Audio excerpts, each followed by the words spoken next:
I had already known the reunion would cost me something before we even arrived. There's a particular kind of tension that settles into your shoulders when you turn onto a familiar street you swore you'd never need again. My parents' house sat exactly as it always had: fresh paint, trimmed hedges, the quiet confidence of people who believe the world still bends toward them. Cars lined the curb. Lauder spilled from the backyard. Proof, to anyone passing, that this was a successful family. My son squeezed my hand as we walked up the driveway. He was 9, old enough to notice patterns, young enough to still believe they might change. "Are they all here already?" he asked. "Most of them," I said. That was my first mistake. I should have said yes. The backyard had been arranged like a small festival. Tables draped in cloth, coolers humming, a speaker mounted to the deck railing. My siblings moved easily through the space, greeting each other with the shorthand of shared approval. Their kids ran in loose packs, loud and unafraid. They had the confidence of children who had never questioned their place. My son stayed close. He always did at first. The gifts were set out after lunch, like an afterthought, though everyone knew it was the centerpiece.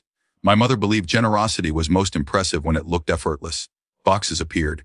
Envelopes were passed. Compliments floated. "You're growing so fast. You're so responsible. You deserve this." Phones. New models. Headphones still wrapped in plastic. One envelope bulged so thick with cash it bent in the middle. My nieces and nephews reacted exactly as expected. Cheers, gasps, exaggerated gratitude that would be remembered later. Then my mother reached for the final item. It was small. Dark blue case. She handed it to my son with both hands, smiling the way she did when she expected praise for thoughtfulness. "This is special," she said. "A real pen. Not like the cheap ones." My son opened the case. The pen was heavy, silver, engraved with his initials. It was, objectively, a nice pen. Objectively meant nothing. He didn't cry right away. He looked at the table, at the empty space where something else should have been. Then he looked at me. His voice didn't wobble. That was the part that nearly broke me. "Why don't they love me?" The question moved through me like cold water. I opened my mouth, searching for something gentle, something protective. My father answered before I could. "Because they're the right grandkids." He said it without malice, without apology, as if it explained itself. The air shifted. A few people went still. Others pretended not to hear. No one contradicted him. I saw it then, the shape of the room. Who mattered? Who didn't? The way the rules had never changed, only expanded to include a new generation of exclusions. My son looked back down at the pen. He nodded once, absorbing the information with a seriousness that didn't belong to a child. I stood. No one noticed immediately. I took my coat from the chair, slow and deliberate. My son followed without being told. He didn't ask if we were leaving. He already knew. My mother said my name, sharp with surprise. I didn't stop. We walked through the house, past old photos that told a carefully edited story of our family, out the front door, into the quiet. In the car, my son buckled himself in. He placed the pen carefully in the cup holder.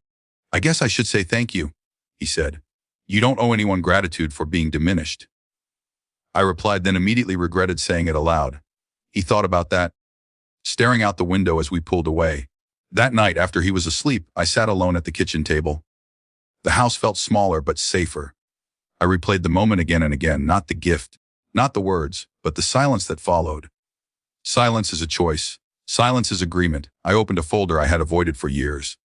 When my parents had offered to manage the family education trust, it had sounded reasonable, efficient, fair, they said. I had signed papers without reading them closely because fighting had always been exhausting, because I had been trained to accept less and call it peace. The documents told a different story when read slowly. Distributions made, exceptions granted, criteria adjusted. All technically legal, all unmistakably biased. I made one phone call, then another. The next day, my parents received a letter, not angry, not dramatic, precise. It informed them that an audit had been requested. That trusteeship would be temporarily suspended pending review. That all beneficiaries, including my son, would be assessed under the same standards moving forward.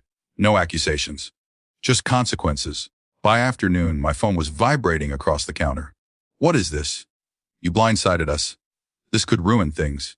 By evening, there was a knock on my door. They stood there stripped of authority. My mother's hands shook. My father's posture was unfamiliar, smaller, uncertain. We didn't realize it felt that way. My mother said, "That's because you never asked." I replied. My father's voice cracked. "You didn't have to involve lawyers.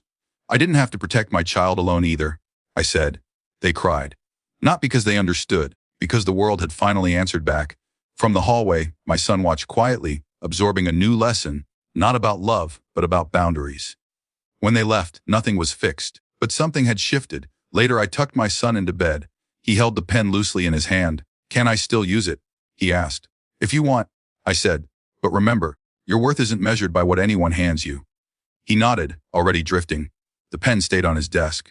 Not a symbol of rejection anymore, just an object. And for the first time, that felt like enough.